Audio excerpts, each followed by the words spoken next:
Good morning or good afternoon there. Yeah, we'll start. I would like to check you can see my screen first. In my case, Salvador, I can.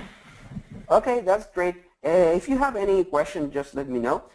So in this presentation, I'm going to cover the airFiber technology. I'm going to compare it against 802.11 technology. I'm going to show a few case studies.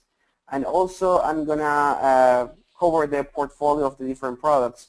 So the idea is to first do this introduction to the family of airFiber products. And then, if you have any question, you can type into the question box, and Warren will help me reading the questions, and we will reply as many as we can. So the first thing is, what is airFiber? This is super important. So airFiber is our point-to-point solution. It's a high-performance point-to-point solution which delivers the performance of the fiber optic. As you can see here in the screen, you can reach up to 2 gigabits per second of capacity, and you can also experience very, very low latency. Actually, with the full duplex products, the latency is below 1 millisecond. But since you can have this advantage of the performance, with the airFiber you can also keep the flexibility of the microwave links. So it's pretty useful for many applications. We have models available in different frequencies. We have for licensed and unlicensed bands. So it offers you the maximum, the ultimate flexibility for any scenario or for any client you want to offer service to. So as mentioned before, high performance. As you can see, you can deliver up to 2 gigabits per second of aggregated throughput. You can actually deliver even more if you use different links in the same direction. You can do bounding, or you can do load balancing as well.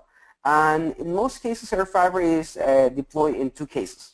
One is for backhaul, for wireless internet service provider networks, or also it's very used to offer service to corporate clients. There are many clients that require maybe not a gigabit per second, but maybe they require 100 megabits per second full duplex, and they really need the super low latency and the high performance of the airFiber. And this is a very good use for this product. So it offers, as I mentioned before, the best of both worlds, the performance and latency of fiber with the flexibility of wireless links. So why choose airFiber? Basically because it's a real carrier class solution. It has been proven by many operators around the world. It offers super high performance, and the good point is it offers the same performance as super expensive radios, but with this solution you're not going to pay so much because it's very disruptive. As the same price as we offer for all Ubiquiti products. We are very aggressive with pricing because we want to cover as many clients as we can. We want to extend the wireless all over the world. So first I would like to talk about what is not airFiber.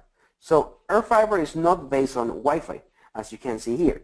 And what is the problem with Wi-Fi solutions? Wi-Fi, by the way, is 802.11 something. It can be AC, N, etc. So the problem with the Wi-Fi based chipsets is that they are not designed for outdoor point-to-point links. They have been designed for indoor point-to-multipoint link, so they are not specifically designed thinking of the challenges you can expect in a point-to-point link. So the consequences of that is very low spectral efficiency. It's more vulnerable to interference, and you also suffer of low security because it can be attacked by the authentication attacks. So it's not a good idea for a corporate solution. So this is how I see Wi-Fi being used for point-to-point links. It works, right? But would you trust your business operations in something like this? Probably not. Probably you're looking for something more reliable, something that has been designed from day zero to be used for backhaul solutions.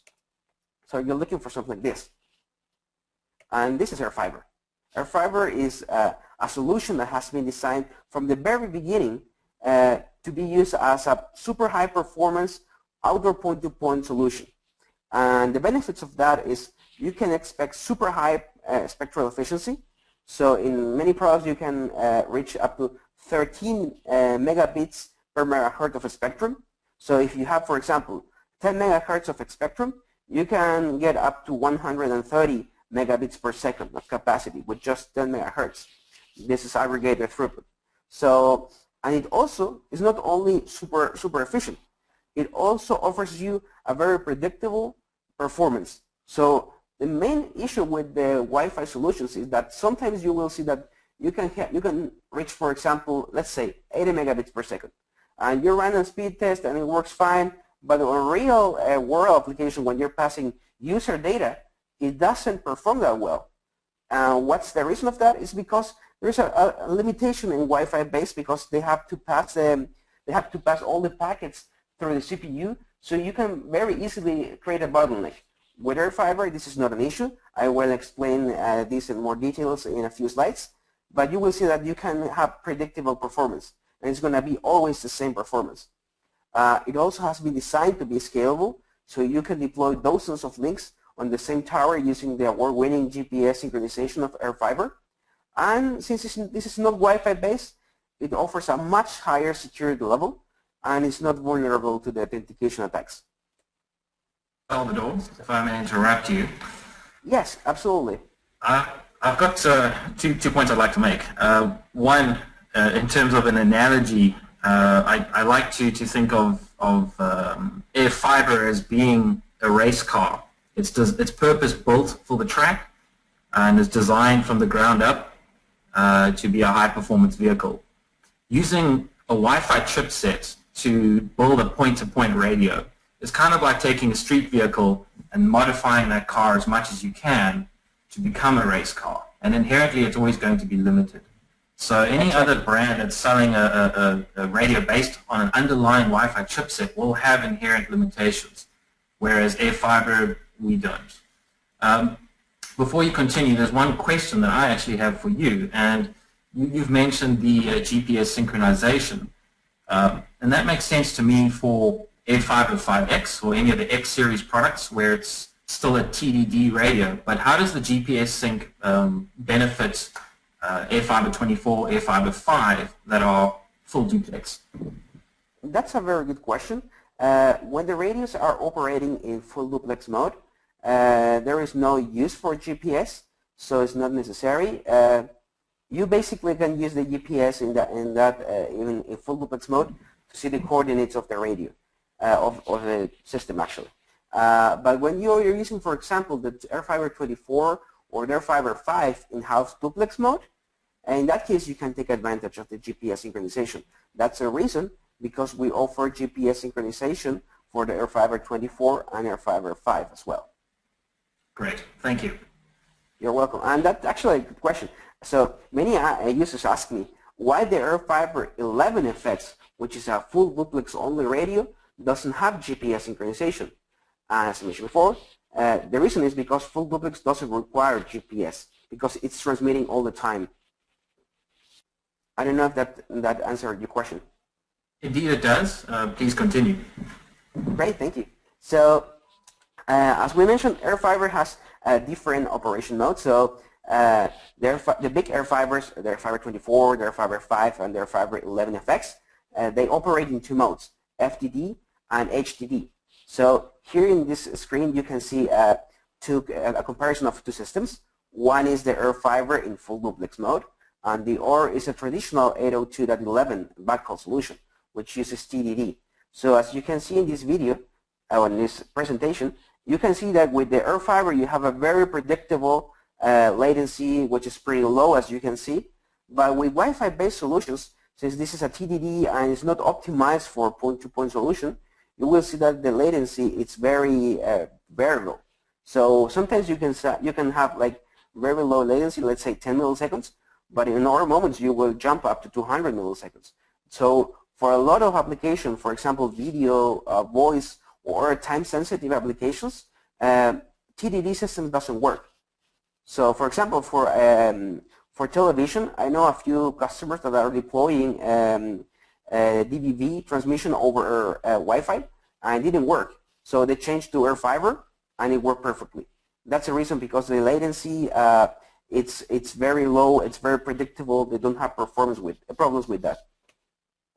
So as I mentioned, the airFiber has two operation modes. One is the FDD, which is the full duplex, but there is also another mode, which is the HDD. So what is the difference between the HDD and the traditional TDD of Wi-Fi based solutions? As you can see here, in full duplex mode, the radios are transmitting and hearing all the time. In the TDD on the other way, which is the picture in the right, you will see that the radio will start talking and then it has to stop talking. The other radio cannot talk at the same time, so it has to be listening, and then it has to wait until the packet arrives. It has to process the packet and send an acknowledge. So it takes a lot of time. That causes that, for example, when you have longer distance links, the latency is going to be much higher. On the other hand, the revolutionary HDD technology allows both radios to talk at the same time, and then the radios will, basically the packets will cross over the air, and then they will change the operational mode of the radio to reception. So they will change the mode, but there's not going to be a loose time. So basically you're going to achieve as higher performance as the full duplex using half the frequency. So here, spectral efficiency, sorry, it's not performance. The performance is going to be much higher in full duplex. So as you can see here in full duplex, you have the benefits of very low latency. As I mentioned before, it's below 1 millisecond. And you also keep the latency low over long distance links. As you can see, the spectral efficiency is the highest, and you can also have the highest link capacity. On the other way, in the other hand, in the HDD, you see that those radios are half duplex only, but you will also take advantage of the low latency. So it's going to be 2 or 3 milliseconds, but it's going to be a pretty low and stable latency.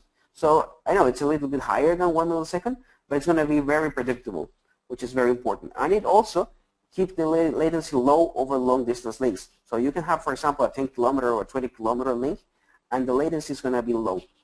And as I mentioned, with this HDD technology, you can basically keep the same spectral efficiency of the full duplex system, but since this is a half duplex, you're going to have half the performance of the full duplex. On the other hand, traditional Wi-Fi systems, they are also half duplex as the HDD, but as you can see, the latency is pretty unstable and the spectral efficiency is very low. So that basically means that using the same spectrum, you're going to have much lower capacity with TDD systems compared to HDD, which are the airFibers. So, as I mentioned before in the first slides, why the airFiber solution is so powerful? Why it doesn't suffer of the typical limitations of the Wi-Fi based solutions? And the main reason is because in Wi-Fi based radios, those radios, when there is a packet coming from the data interface, and you want that packet to pass through the wireless interface, the packet has to pass through the CPU. So it basically can create very easily a bottleneck, because if you have a few tens of thousands of packets per second, they will reach 100% of the CPU capacity. So for example, in the airMax AC line, the maximum PPS is around 40 to 50,000 packets per second. On the other hand, since in the airFiber the packets doesn't have to pass through the CPU because it has a very sophisticated FPGA, the packets never pass through the CPU. So they go straight from the data port to the wireless interface. And that actually helps us to be able to deliver a product that can pass up to 1 million packets per second. This is 20 times higher than airMax AC or any other 802.11 AC based solution. So with airFiber you can say bye-bye to any bottleneck. airFiber also has AirView built in, so you have a very powerful spectrum analysis software that you can use to see how is the RF spectrum in that the antenna receives. So you can basically design your systems based on which are the frequencies you can use to have the cleanest system and reach the highest capacity. Talk about this. Their fiber latency is pretty low and pretty stable, so this is very important for time-sensitive applications like video and voice. And as I mentioned before, the spectrum efficiency is also something very important. And I want to talk about this because a few years ago there were only a few 5 GHz radios deployed in the field, but nowadays There are hundreds and thousands of radio, or actually millions in the world, deployed in the 5 GHz band. So it's pretty hard to find spectrum available. So when you find a few megahertz of spectrum, you really want to be able to use it in the most efficient way. And with the airFiber, you can do that. As you can see, for example, 802.11n soft systems can deliver around 5 megabits per megahertz. On the other hand, in the airFiber, you can reach around 13 megabits per megahertz. So it's basically more than doubling the capacity. Do you want to say something, Warren, or? Yeah, look, one point I wanted to mention was regarding the latency. And I think what really matters is when you have multiple links in a row from one tower to the next tower, having that consistent latency really matters in that scenario. As if you're running a TDD system or Wi-Fi based backhaul system, when you have the latency fluctuations on the first link, that'll get compounded on the second leg of the link when that's also having latency fluctuations. And so you end up with, if you're on the far side of the network, going through several backhauls, all based on a Wi-Fi chipset or a TDD system, you're going to get really inconsistent latency. And so I think that's where airFiber really shines, that you would have a stable performance across the network. That's right. So, and another thing that many customers ask me is, does the airFiber has a speed test tool built in? And the answer is yes. And this is something that some users don't understand at the very first time. But actually, the built-in speed test in airFiber is running 24/7. It's always running. And where you can see this is the capacity. Because the radio in the airFiber family, compared to any other system, it shows the real capacity always. And it's not an unexpected capacity. It's real capacity. How it can do that? It does that basically transmitting all the time. And when there's no user data, it sends random traffic to generate traffic and to measure always which is the real capacity. That's the reason, because as you can see here, the throughput really matches the capacity. As you can see, the reliability of the prediction is over 99.5%. So it's pretty reliable. So when you see, for example, 200 megabits per second, you know that you have those 200 megabits per second available. Another difference between airFiber systems and other Wi-Fi based solutions is in the airFiber, the capacity is an AND. And what it means with this, I mean that here, for example, on the screen you can see 238 megabits per second RX and the same capacity TX. So it means that in this case, you can have simultaneously 238 megabits per second all the time passing, simultaneously. On the other hand, in Wi-Fi based solutions, like for example airMax AC, you will see, for example, 200 and 200 megabits per second. But it doesn't mean that the capacity is 200 megabits per second simultaneously. It means that it's an OR. So you can have basically 200 in one direction or 200 in the OR direction. So for example, if you're passing like real traffic, you can see maximum 100 megabits one direction and 100 megabits the other direction. And this is under the base case that you can imagine. In real life, you're going to see much lower capacity because they can be capacity can be limited by the CPU capacity, which is pretty high in airMax AC in terms of megahertz per second. But anyway, it's also a limitation because you cannot move more than a few dozens of thousand packets per second. On the other hand, on airFiber, you can move 1 million packets per second, so there's no bottleneck there. airFiber also offers you very sophisticated cable diagnostic because you can, as you can see in the first part of the page, on the main page, you can see the signal strength, you can see the link capacity in terms of the wireless interface, but you will also want to be sure that the wired interface is in good condition. So in the airFiber, you can see that the link is negotiating fine, the cable length, you can also see the data pair SNR, so you can check that everything is working fine.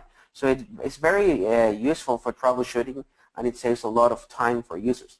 And it also offers a lot of different things like multicast filtering, flow control, customized carry drop. And I want to cover the customized carry drop because let's say, for example, you have a medium distance links and you have a 24 gigahertz link as primary link, and you want to have a backup link in 5 gigahertz. Why you would have a backup link in another frequency is because as higher the frequency, as high is the chance of being affected by rain. Because when there is a lot of rain, the rain will affect much more certain frequencies, especially any frequency above 12 gigahertz is going to be more affected by the rain. So for example, if you have a primary link using 24 gigahertz, it is always a good idea to have a 5 gigahertz backup link in case of a long distance link.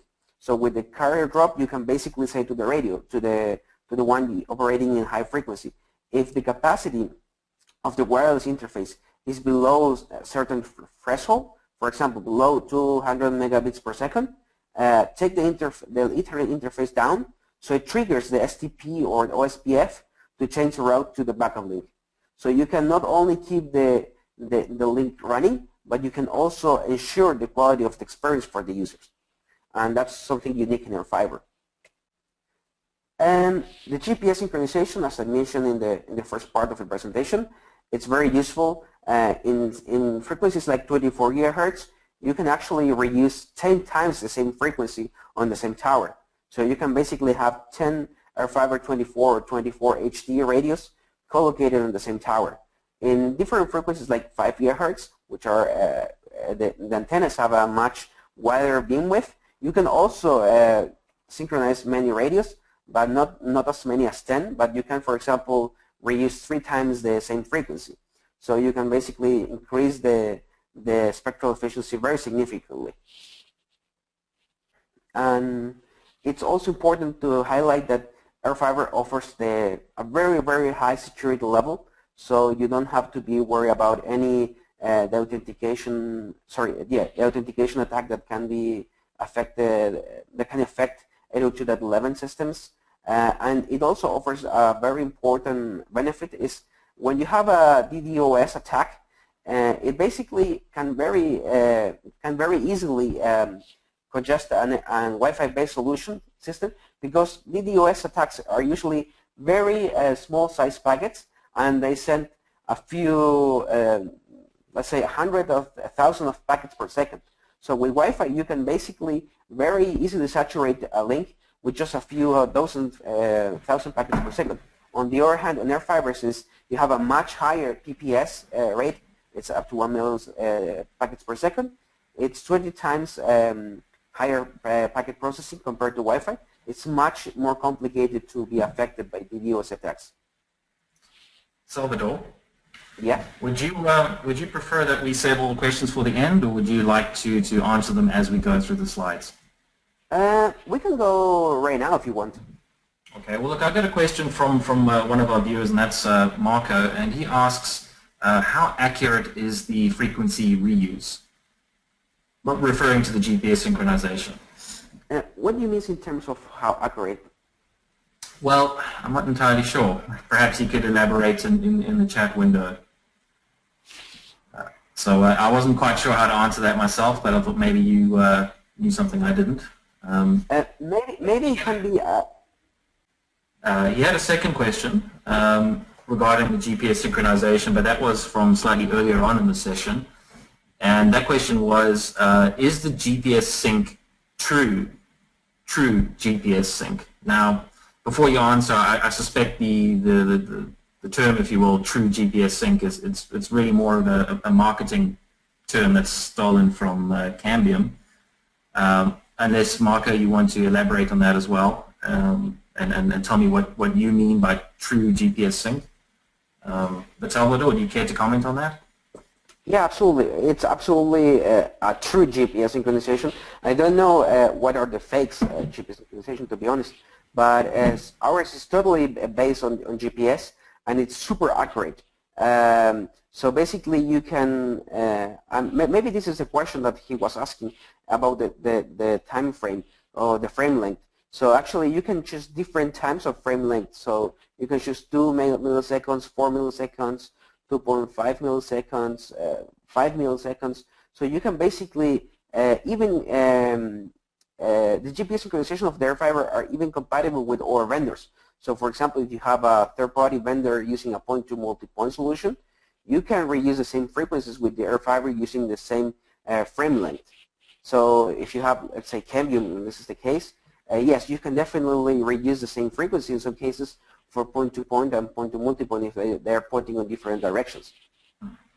Interesting. You had a follow-up question, and I think we'll leave it there once you've answered it. He asks, how does the channel reuse really work? Okay, so let me show the previous slide. So basically, let's imagine this scenario. In this scenario, you have 6 antennas with 6 radios, and they are all pointing on different directions. That's something important. You cannot reuse the same frequency if the radios are pointing on exactly the same direction, because they will overlap, and there's going to be no SNR. The SNR is not going to be high enough.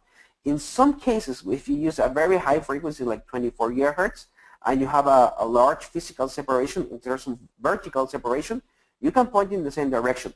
But in normal cases, it's not recommended. So in normal cases, you can reuse the same frequency if the antennas are pointing on different directions.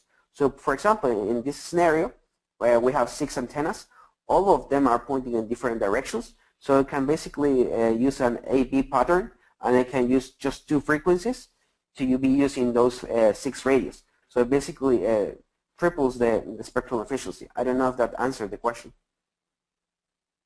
I think that's sufficient for now, and Okay. you can ask more questions at the end of the session if he's not satisfied. So please continue.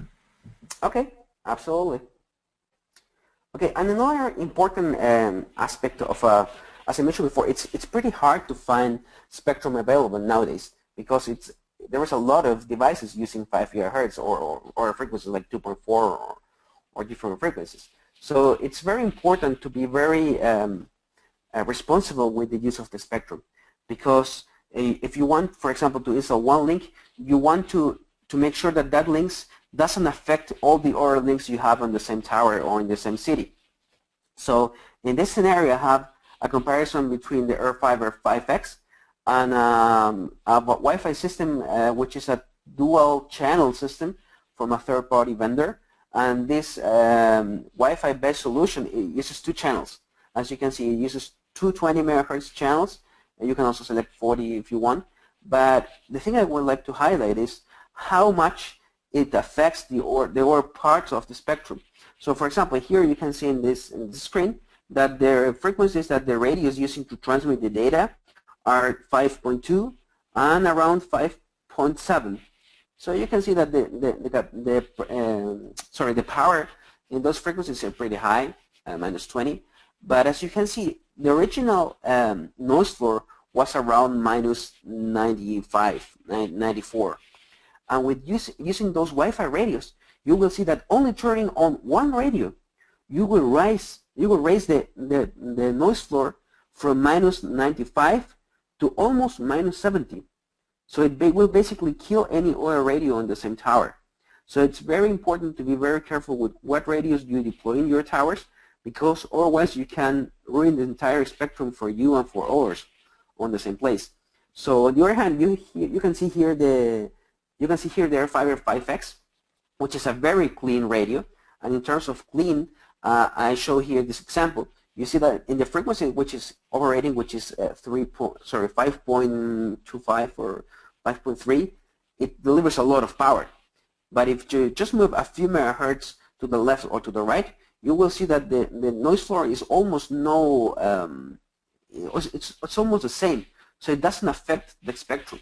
So you can collocate multiple radios, and you can install dozens and dozens of airFiber 5Xs, and you're not going to be affecting the entire spectrum because it's a very clean radio. I also would like to highlight a few new features that you can see in the latest beta firmware. Basically, something that has been requested a lot, we were missing, was the automatic transmit power control. So right now it's available in all airFibers, besides the airFiber 24, which has a different rain fade mechanism. But in airFiber 5, Fibre 5X, 2X, and all the other systems, you can use this automatic transmit power control, which basically allows you to leave the radio be in charge of handling the power of the system to keep certain signal level.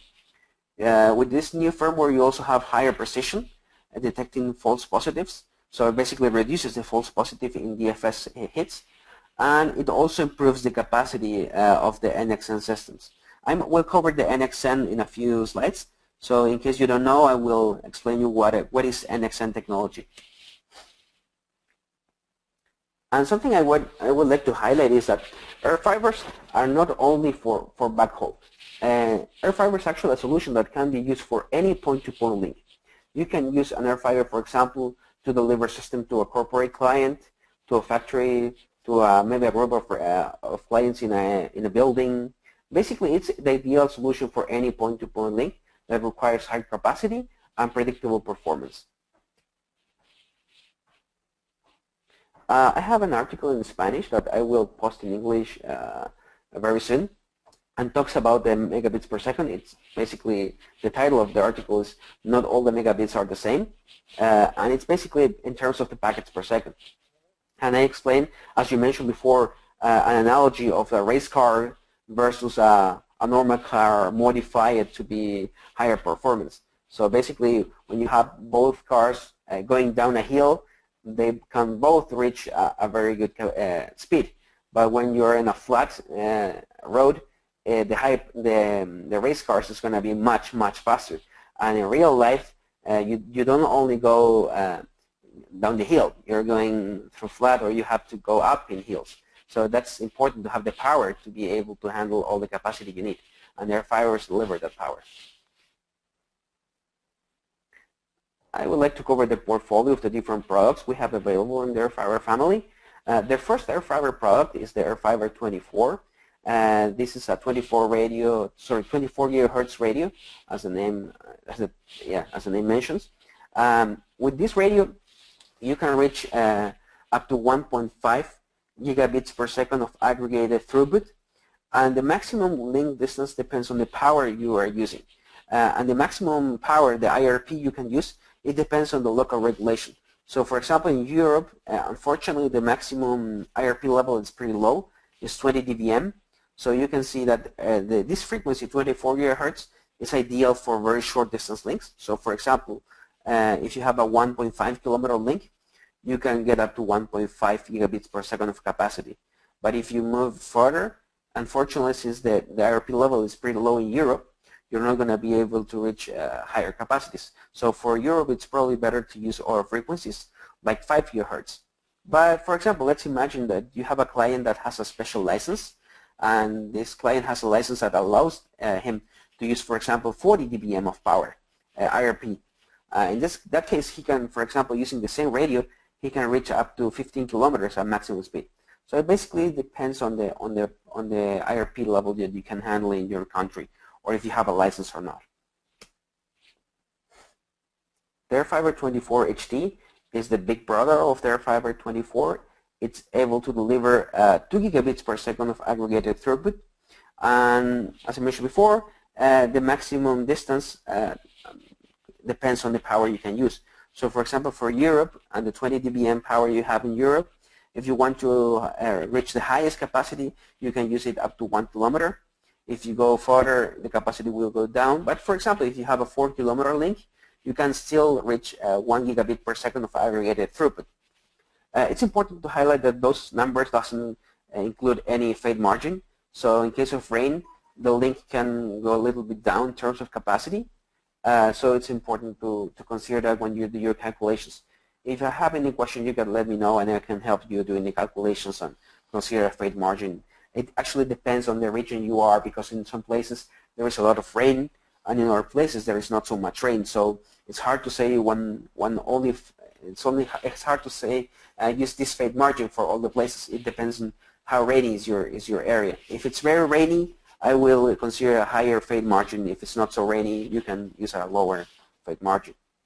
And the main difference I mentioned is you can have up to 2 gigabits per second of aggregated capacity, and also the other difference is the RX antenna. In the airFiber 24 HD, you have 2 dB higher RX antenna gain. So you can basically reach the same capacity but at longer distances. And it also offers super high performance and very low latency, below 1 millisecond. Salvador, I Yes? received another question, and that is, will airFiber, airFiber 5X or 24, would that interfere with other radios operating on sort of the K, and I think it's U bands, like the 1680 gigahertz frequencies? And let me think. I don't see why it would. No, it shouldn't. It shouldn't. And actually, the harmonics on these systems are very well isolated, so it shouldn't affect at all. No, I cannot think of any interference produced by those radios. No, I cannot think of any case that can be happening. Maybe there's something else producing interference if that's the case. But the airFibers should definitely not be affecting that at all.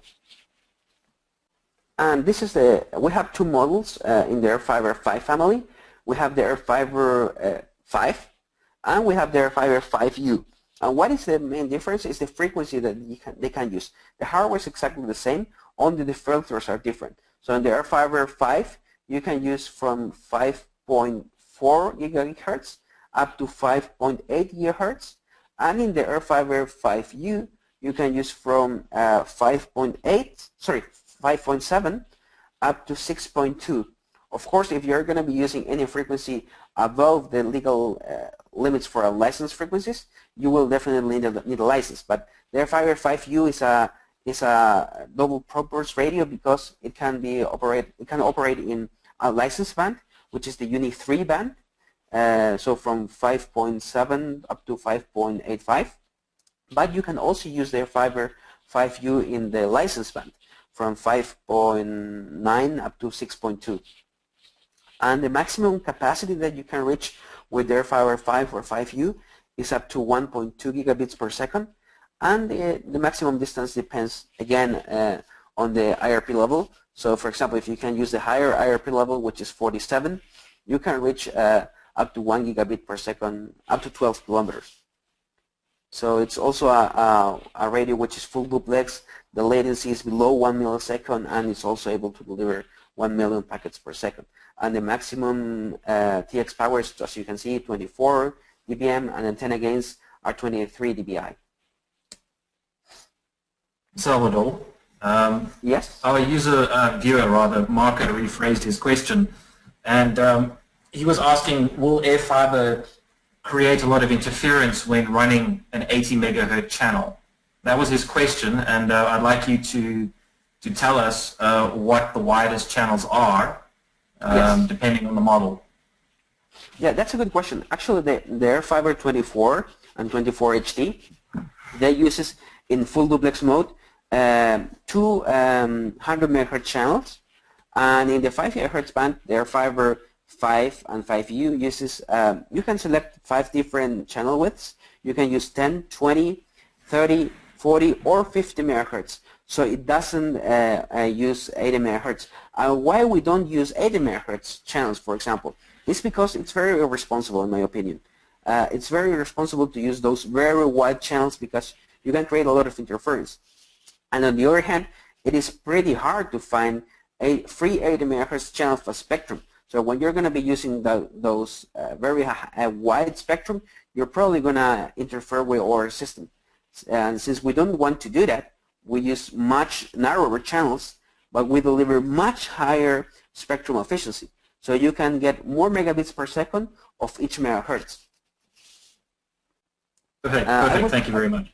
Yeah, I will cover the channel widths of the airFiberX family in the next slide. So just mention for the airFiber 5 now. And something I would like to show about the airFiber 5 and 5U is that in most cases the full duplex radios are usually only symmetrical links. So you can use, for example, the same speed for download and the same speed for upload.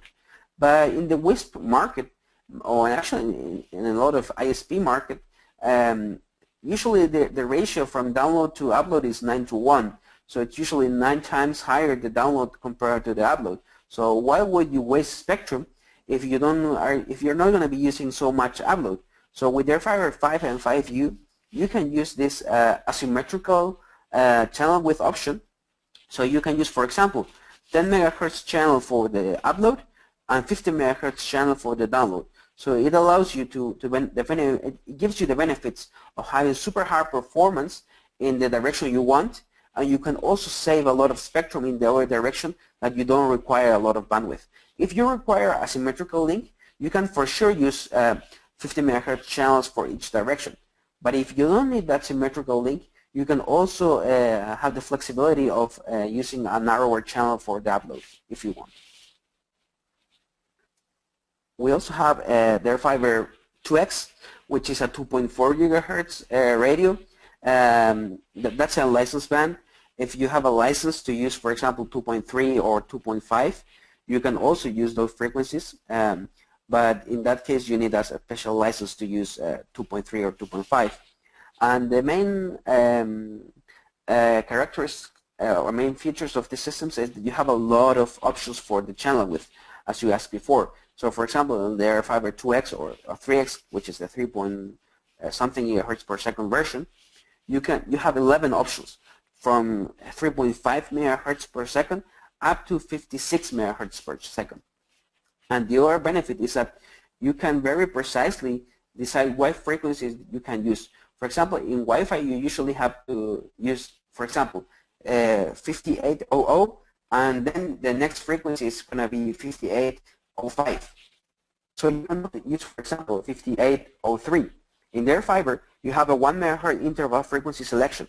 So you can use any frequency you want within the range that the radio can handle. So you have a lot of flexibility. If you have a scenario where you have a lot of interference, you can very precisely, very accurately pick the best frequency in each case.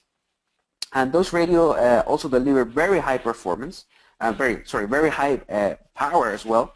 As you can see, the airFiber 2X delivers up to 30 dBm of TX power. And the important thing is that the airFiber family doesn't only deliver a lot of power, but it also delivers a lot of power with very good EVM. And why EVM is important is because with a good EVM, you can have a lot of power, but you can also reach higher capacity, higher modulations.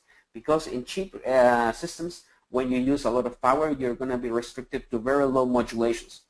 And the airFiber, on the other hand, you can use that very, very high power of the radio, but you can also keep the highest modulation. And when you can have the highest modulation, you can have very high performance. So in the airFiber 2X and 3X, you can reach up to 500 megabits per second of aggregated throughput. We also have a licensed version, which is the 4X. The 4X uses the 4.9 gigahertz band, and this is designed for public safety system.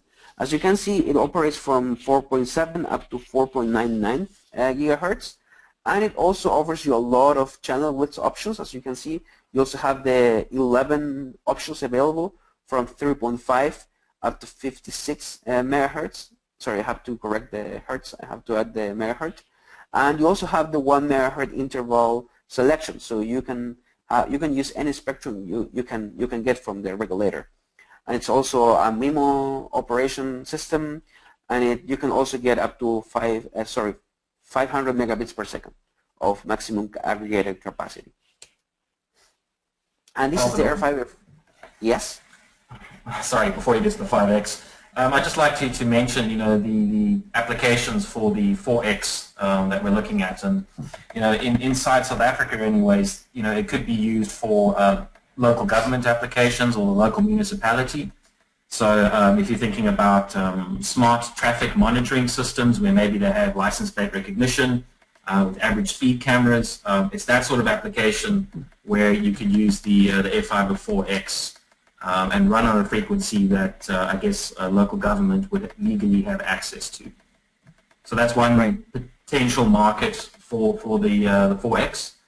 And I wanted to come back to your previous slide on the accuracy of the amplifiers on the 2X, the 3X, the 5X, and so on, in terms of the error vector magnitude.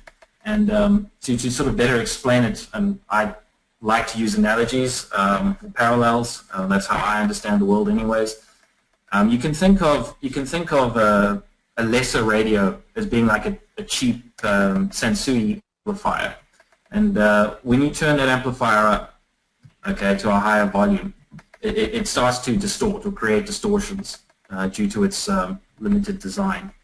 And you can potentially damage your speakers, but you get distortion and unpleasant sound. And essentially, the same thing happens with a cheap wireless radio. So as they try and transmit a stronger signal, you get this distortion, and that results in a lower throughput because of this unwanted noise that is sort of being injected, and the accuracy has been reduced, so you don't get the throughput that you would like. Of course, this is not what happens with airFiber, in that it can maintain its accuracy or clarity to stick with the audio analogy at high levels of output. Thank you for the analogy. I think it's much easier to understand that way. Thank you. Please continue. Yes, sure. Well, and your products, the airFiber 5X. The airFiber 5X, it's our Swiss Army knife, because it's very flexible and it's very inexpensive, and you can use it for any link you want. As I mentioned before, it offers 5 channel width options from 10 megahertz per second up to 50 megahertz per second, and it's the best radio in the market category of bits per dollar per hertz in the license band. So you can have the highest performance and the highest efficiency with this radio. And it offers you 2 operational modes. One is the HDD, with standard frequencies, it's yours, the HDD with split frequency, which I'm going to cover this in the next slide, and you're going to see why it is important. So here you can see the frequency range the radio can operate from 5.1 up to 5.9, and the maximum TX power is 26 dBm of output power. And what is this HDD split? This HDD split is basically that you can use different frequencies for TX and RX. I know that sounds pretty familiar from full duplex, but this is a half duplex radio. How can this be useful? Let's imagine one scenario where you have 2 towers. The tower in the left, if you run a spectrum analysis, the entire spectrum is very crowded, but the 5.8 gigahertz band. The 5.8 is clean. On the other radio, in the other side, which is a few kilometers far away, you run a spectrum analysis, and the entire spectrum is also very crowded, and the only frequency that you can use is 5.3. So what you would do in a normal TDD radio, which only can use one frequency, for example, an AirMax radio or a radio from our vendor based in 802.11 technology, you have to decide which frequency you want to use for both directions.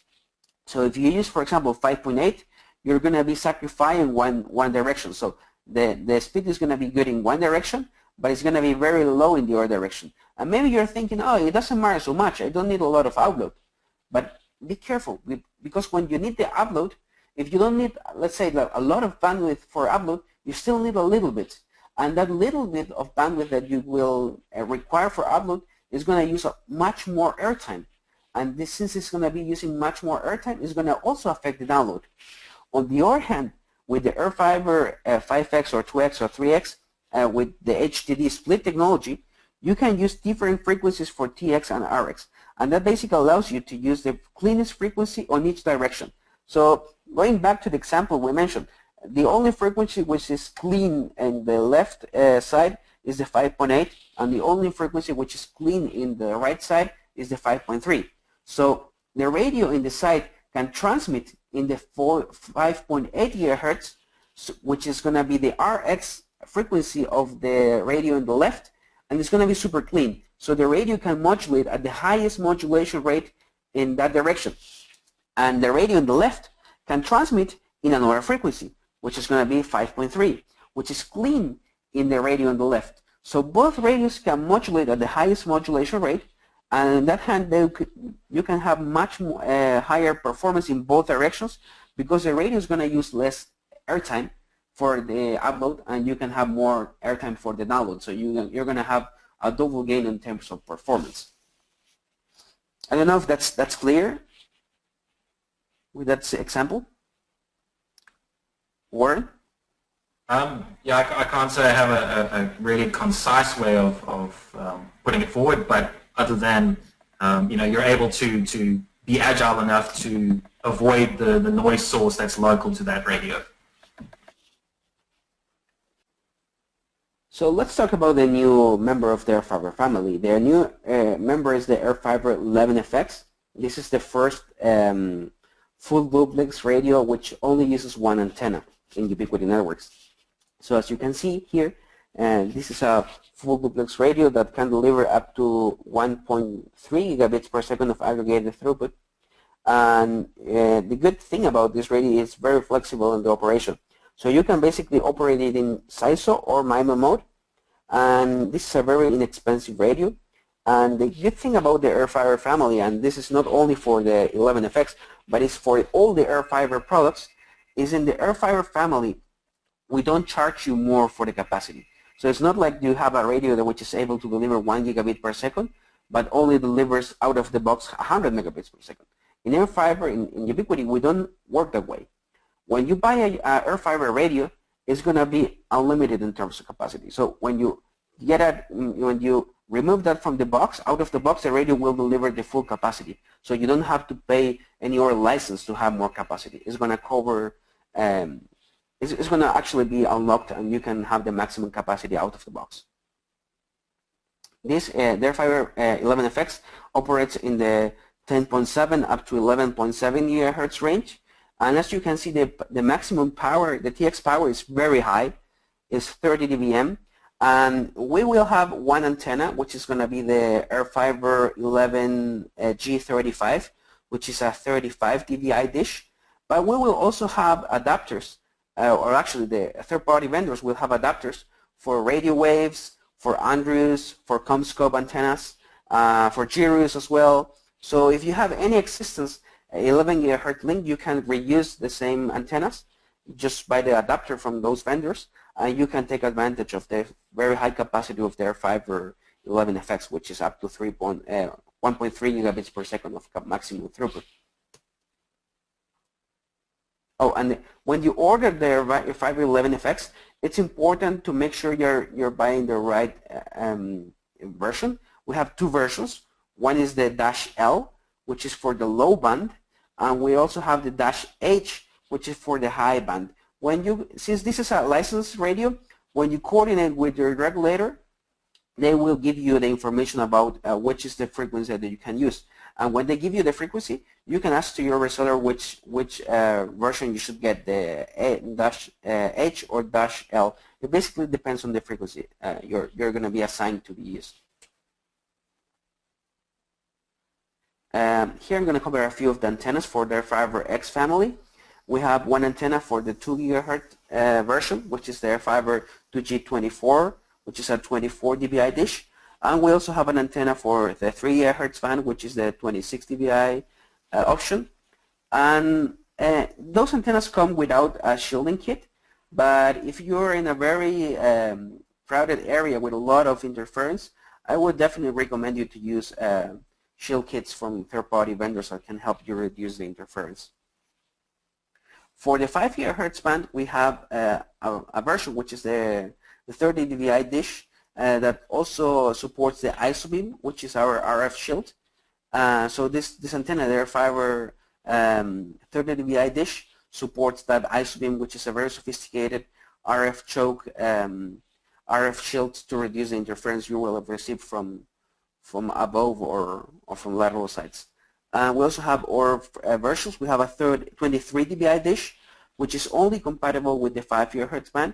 And the other two dishes, the airFiber 30 dBi and the 34 dBi dishes, will work in 4.9 and 5 gigahertz. Since these antennas have been designed for 5 gigahertz band, the antenna gain in the 4.9 or the 4.8 is going to be much lower. That's the reason because I'm showing here what's going to be the antenna gain in the 4.9 gigahertz part of the spectrum. So the airFiber 30 dBi dish in 5 will perform 26 dBi dish in 4.9 gigahertz. But you can also use third-party antennas if you want for the 4.9 gigahertz frequency. Salvador, I have a question regarding the airFiber 11X. Yes. And that question is, you mentioned that there are two flavors available, one being the high band, one being the low band. And Yes. if you're purchasing the hardware and to create a link, would you buy two high band units or one high and one low? That's correct. It depends on the frequency they're gonna assign you. So, for example, let's say the local regulator assigned you the high frequency. You will have to get the dash H for both radios, for the receptions for the master and for the slave. And a good thing about those radios is that when you order the dash H, it doesn't mean that the radio cannot operate in low mode. You can actually change the mode of the radio from high to low or low to high, just changing the duplexers. We also sell separate duplexers that you can change, and you can basically make an dash H radio also be able to work in the low band. So it's pretty flexible. Fantastic. I think what it's important to understand with the airFiber 11X, unlike some of the other radios, is that it is it's essentially two radios in one. You know, what's actually on the 11X is 4 SMA female reverse polarity connectors, and that's because you've got one full duplex radio and another full duplex radio side by side. So when you purchase the products out the box, it's actually a SISO product, which is you know, the normal. It's required if you're operating in licensed bands, because you might own the rights to transmit it at a frequency, but depending on your region or globally, you might have a license to run on a particular frequency at a particular polarization. Okay, so if you have the license to run a MIMO link in both the horizontal and the vertical plane, then you would buy the secondary duplexer and add that to your radio as well. So why we have those different antennas? The main difference between the traditional antennas, which uses the vertical and horizontal polarization, is that the airFiberX antennas use dual slant polarization. So basically uses 45 degrees and 135 degrees. So it's basically like you can rotate the vertical and horizontal 45 degrees, and you will have the X, which is the dual slant polarity. And what is the benefit of that? Is that you will have very noise immunity. So basically using a 45 degrees rotated axle, you will have 3 dB less interference coming from vertical and horizontal sources. So basically using the airFiber antennas, you will have less interference coming to your radio. We also have a conversion kit. If you have an existing rocket dish antenna, you can also just buy the conversion kit and you can convert that one to the dual slant system. And you can see the model over there. It's pretty simple to replace, and you can reuse your existing dishes. And I would like to talk to you about the NXN technology. The NXN technology basically allows you to use only one antenna, and you can use multiple radios on that one antenna. So you have two models available. You can select the 4x4, which is basically 2 radios per antenna, or you can use the 8x8, which is basically 4 radios per antenna. And what's the benefit of that? Well, basically you will save a lot of space, and you will reduce the wind load on the tower. So basically it reduces the operational cost of your system. And it also increases the capacity as you need. So let's say, for example, one case where you're renting the tower and you only have one antenna and the client requires more capacity. You just have to add another radio and you can double the capacity. And if the client needs even more bandwidth, you can just add 2 radios more, and you can have 4 radios, and you can quadruple the performance. What are the benefits of that? It's not only about higher performance, it's also about redundancy. Because with the airFiber NXN, you can have multiple radios. So let's imagine that one radio or the cable of one radio has a problem. There's no problem because you're gonna have all the radios operating. So basically, it allows you to have super high uptime. So you can basically have 100% uptime in your operation.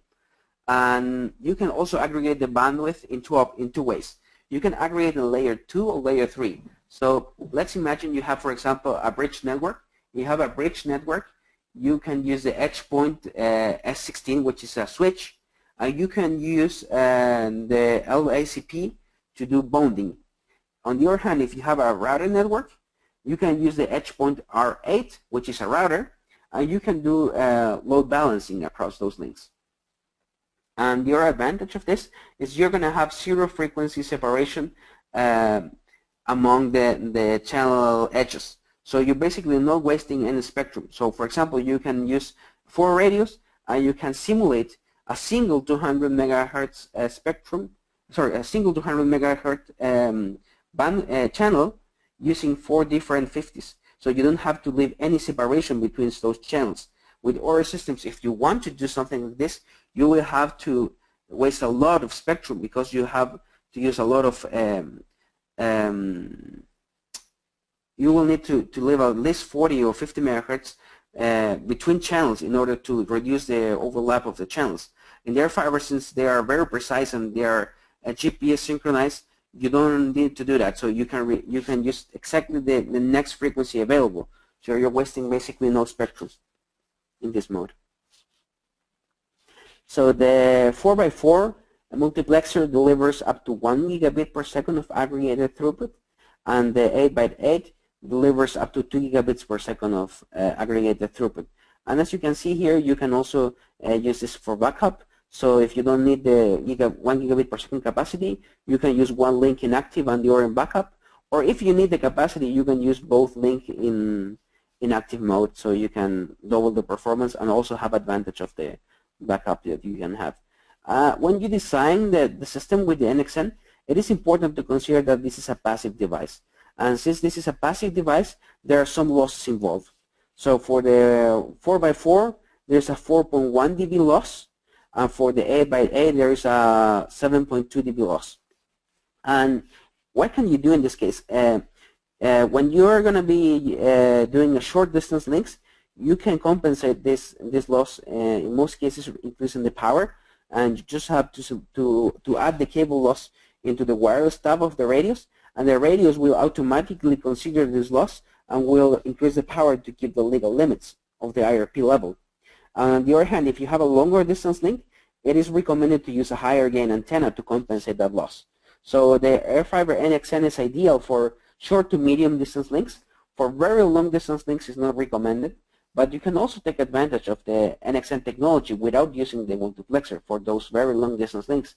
So you can, for example, have 4 dishes with 4 radios, and you can enable the NXN technology checkbox into the wireless web page, and you can synchronize those radios so they can also work in the same way, and you can also aggregate the bandwidth, and you can also have the benefits of the backup, but using more antennas. So it depends what's your limitation. If you have a lot of space and you don't have problems with wind loading, you can use 4 antennas. But if you have limited space and wind load can be an issue, it's a better idea to use the multiplexer and only use 1 antenna with multiple radios. So the NXN accessory is compatible with all our dishes, and with all the airFiber dishes in the 5 GHz band, as you can see for the 23, for the 30, 34 dBi dishes. I would like to show you a few of the accessories we have. The ISOBeam 620 is the RF shield we have available for the airFiber 30 dBi dish. And this is an accessory that I always recommend you to install. As you can see in the picture, it reduces the lateral interference you will create and receive. So it's very useful in applications where you have multiple radios collocated on the same tower.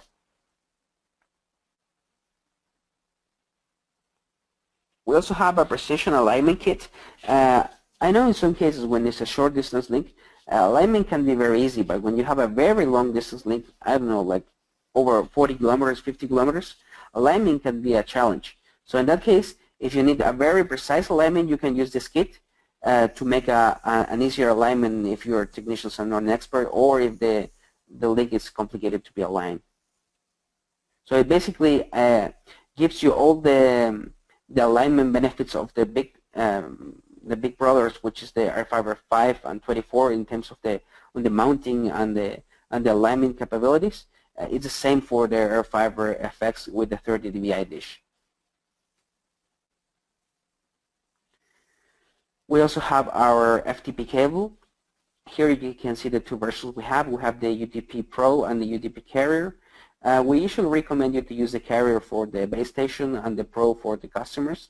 So since the airFiber, it's a system designed for backhaul and for corporate clients, I would definitely use the Carrier in both cases if possible. We also have the shielded connectors for the cables. As you can see, we have two versions. One is with the dry wire connected to the cable, and the other one has the option to ground directly to the tower using a connection directly from the connector to a cable that can be connected to the ground system on the tower. We also have surge suppressors available, and those surge suppressors are gigabit capable and also support different voltages for different airFibers. So you can use this with any airFiber or any airMax or Ubiquiti product. We also have separate PoE adapters in case you want to have spare PoEs. You can also have those spare PoEs.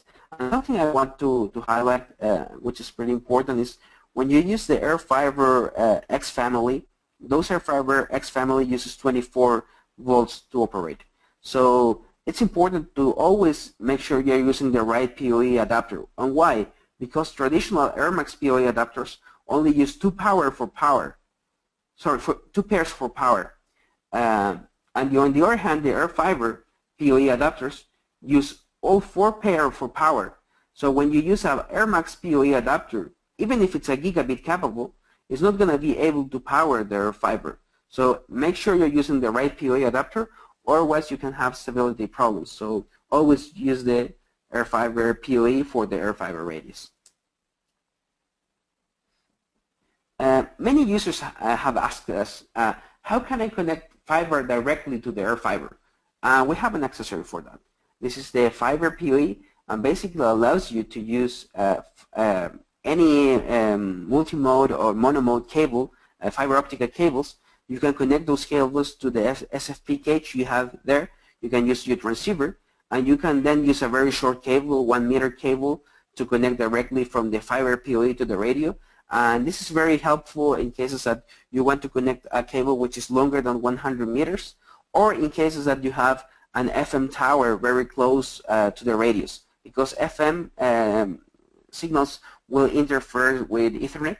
So in that case, it's very useful for you to use the fiber to the tower, and then you can use a very short Ethernet cable, and you don't have that problem with interference. I would like to show you a few success cases. You want to Salvador? Warren? Yes? Yes, I do. I'd just like to mention that we now stock, or offer rather, our own range of SFP modules and cable as well. Yeah, that's a good point. Thank you.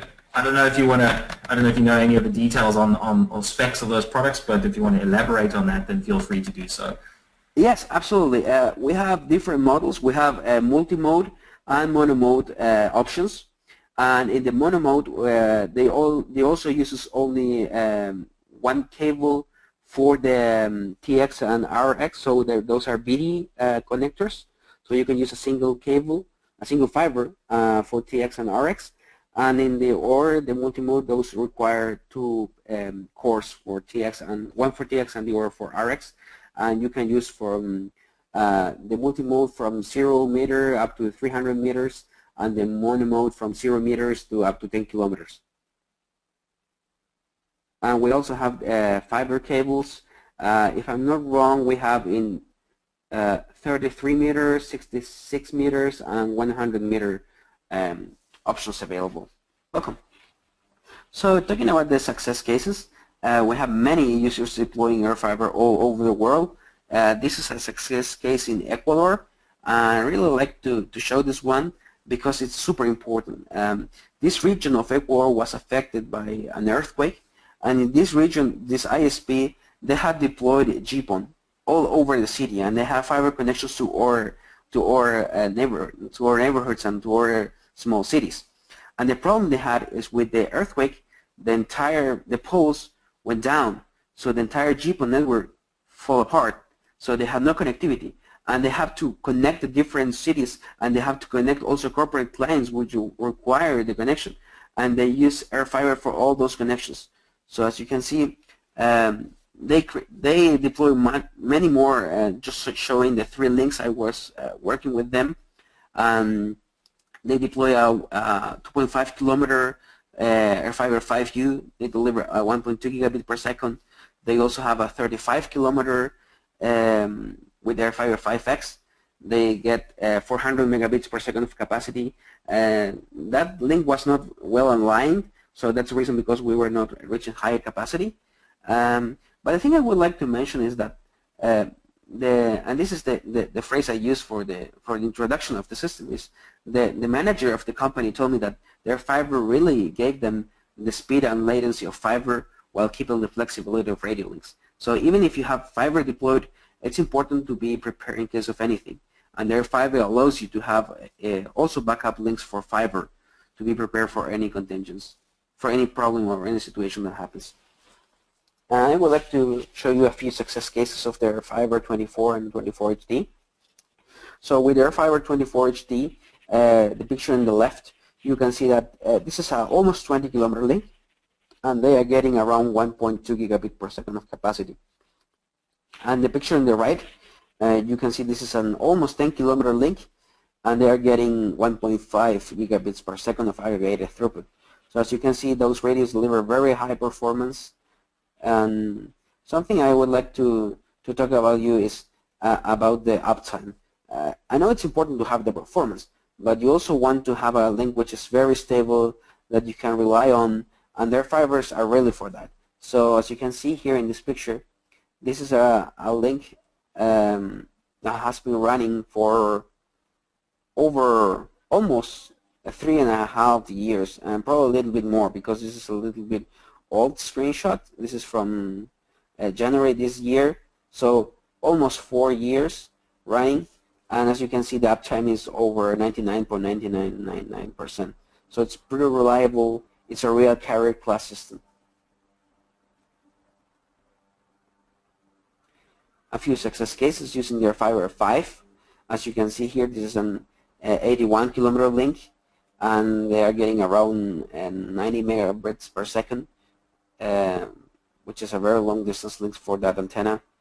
We have also a 103 kilometer link, and they're getting around 100 megabits per second.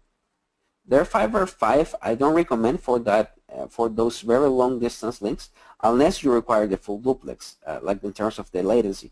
For longer distance links, it's much better to use their airFiber 5X, which I will show you in a few slides, and you will understand why I'm recommending their airFiber 5X for longer distance links. But for example, here you have a 70 kilometer link. You can get around 385 megabits per second. And the link in the right, it's an airFiber 5X that was replacing an Rocket M5. So with the Rocket M5 using a narrower channel, they were getting around 12 megabits per second of real throughput. And with the airFiber 5X, they are getting 360 megabits per second of real throughput. So as you can see, the capacity improvement, it's very significant. We also have a few cases of the airFiber NXN. This is a case in the US. As you can see here, they're using two 40 megahertz channels, and they're getting over 900 megabits per second of aggregated throughput. And the interesting thing about the airFiber is that you don't require a lot of power to get a lot of capacity. So if you see the link in the right, you will see that this is a 10 kilometer link, and they are using -1 dBm of power. They are still getting 200 megabits per second of capacity. So with airFiber, you don't require a lot of power to get a lot of capacity. And this is something very important when you compare with other vendors. We have also another case, which is an urban deployment in the 5 gigahertz band. I don't have the picture of the air view here, but when you run the spectrum analysis, it was horrible. It was a nightmare.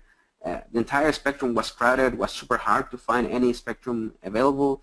And in this case, they're using two radios, each one in 30 megahertz, and they're getting 460 megabits per second of capacity, which is pretty interesting for this link. We have another success case. I would like to jump to the more interesting one. This is a solar case as well. You can use airFiberX for solar sites as well. Works great. Over water, it always works great. And as you mentioned before, about the latency when you have multiple hubs, this is a good example. So in this case, they have 3 hubs, and these 3 hubs, the final latency from the first link to the latest link was below 5 milliseconds of latency. So it's pretty low latency, and this is a 150 kilometer link, which is 3 links, creating this one long one. And let's see what happens when you have a 150 kilometer link using a single link, just with 2 radius. So here, this is a 150 kilometer link, and in this link you have latency below 4 milliseconds. So it's, as you can see, it's pretty remarkable. And I would like to show you a few cases of very interesting deployments of airFiberX. So in this case, this is a link from California to Nevada, and this is a 225 kilometer link. As you can see, it's a very long distance link. They were getting around 150 megabits per second of capacity. And the reason because I'm showing you this picture is because this customer shared the case study in our community. They show you a few pictures. We helped them, and we want to say, okay, how much we can improve this performance. And after working with the engineers, we make it 230 megabits per second in the same distance. So this is an invitation for you guys to share your studies, your cases, to show you stories. We can help you for sure, and we can allow you to have the maximum performance in your links. And this is a world record. This is a 305 or 304 kilometer link, and they were getting 350 megabits per second. This is using 35 dBi dishes and using their fiber for 5x. So this is a world record, as you can see. This is pretty remarkable. Salvador, with these 2 links, I wanted to ask, are they actually used, or was it just purely for experiment's sake? No, those are real links that they are using all the time. Fantastic. So this graph show you how the airFiber 5X works when there's a lot of interference compared to our vendors and to our systems. So here, as you can see, when you have just a little bit of interference, the airFiber is definitely the best, but the other radios work quite good, or not so bad at least. But let's see what happens when, for example, you increase the interference. So in this experiment run by Jim, which is a user in our community, actually all the pictures and all the stories I showed you here, you can click the link and you can see the real stories, because this is all shared by users. And when you increase, for example, the interference to 25 dBcs, you will see that the airFiber is still able to deliver 80 megabits per second. And the airMax AC with the AirPrism technology is only able to deliver 30-something.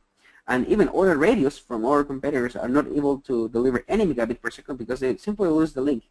So as you can see here, the airFiber is very tolerant to interference. And even if you increase to 30 dBcs, you will see that the airFiber is the only radio able to modulate at any speed. We also have extreme cases like this one. This is a 165 kilometer link. And as you can see, this is a Ubiquiti dish as well.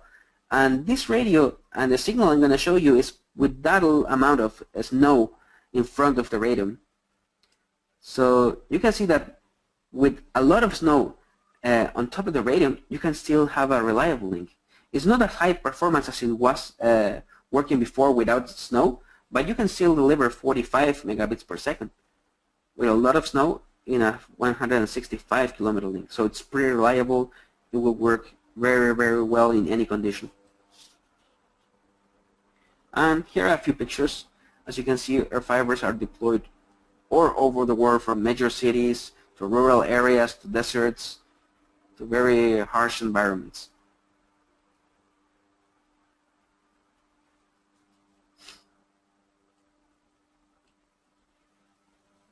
So why choose airFiber? Well, basically because it offers you super high performance with a low price, and we don't advertise very high throughput, but with unrealistic conditions. So there's a lot of vendors offering you, I don't know, 500 megabits per second or 1 gigabit per second using 300 megabits, 300 megahertz of spectrum. That's impossible to get in the real world. In the real world, if you're able to get 50 megahertz per second, you're lucky, because there is a lot of spectrum, there is a lot of interference.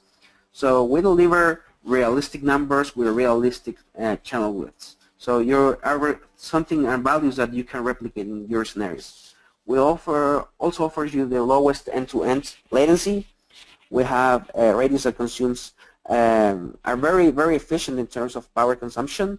Like all the X family consumes less than 15 watts. We also have a proprietary chipset, so we don't use any Wi-Fi system, and we're not affected by the Wi-Fi chipset limitations. That's something very important. And also a very important thing is that our radios produce 30 times less noise compared to our radios. So we are very responsible with that. We also want to make sure that always our radios are the cleanest in the market, because interference is a problem, and we want to reduce the amount of interference we produce. So our radios are the cleanest in the market. So I don't know if you have any questions. Well, look, if anyone has any questions, then please do post them now. But I just wanted to say thank you, Salvador, for taking the time to speak with us today about airFiber. I'd also like to say thank you to Philip and Mira Distribution for hosting the event. And to the rest of you, thank you for your attention. Yeah, like if you guys have any other questions, then you can get a hold of Philip at Mira Distribution. You can post your questions or pose them to him, and then you can query us, and we can get back to you on that. So thank you so much for your time. And I think that we'll call it a day. Okay, and I will also want to invite you to our community. You can visit our community at community.ubnt.com. You can post your questions there. You can post your stories. All the engineers are there to help you to improve your link or to solve any issue you have. So please, if you don't know something, visit us in the community. You can post any question you have. You can find or users sharing their experience. So it's a very good place to get a lot of knowledge. Yeah, I'd like to back that up. You know, I actually spend a lot of time on the community page myself. You know, some of the questions I get from our distributors and from our users, I actually go to the community page and look for the answers there first. And those are answers provided by our own engineers and answers provided by some of our more experienced users. So I think it's a fantastic resource that everyone has access to. You know, you should definitely make use of it if you can. And since we're on the topic of, sorry, Salvador, are we still? Yeah, we're still here. Yeah. Sorry, Okay. Sorry. No problem. I just wanted to mention that we actually have live support for AirMax and UniFi hardware. So if you go to the support section of our website, you'll notice there's a little chat with us tab on the bottom right-hand side of the screen. So if you have questions on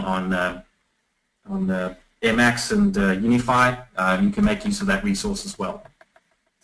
And that's all I'd like to say. So I think we'll call it a day, Salvador. Thank you everyone for attending. Thank you very much. And if you have any questions, just let us know.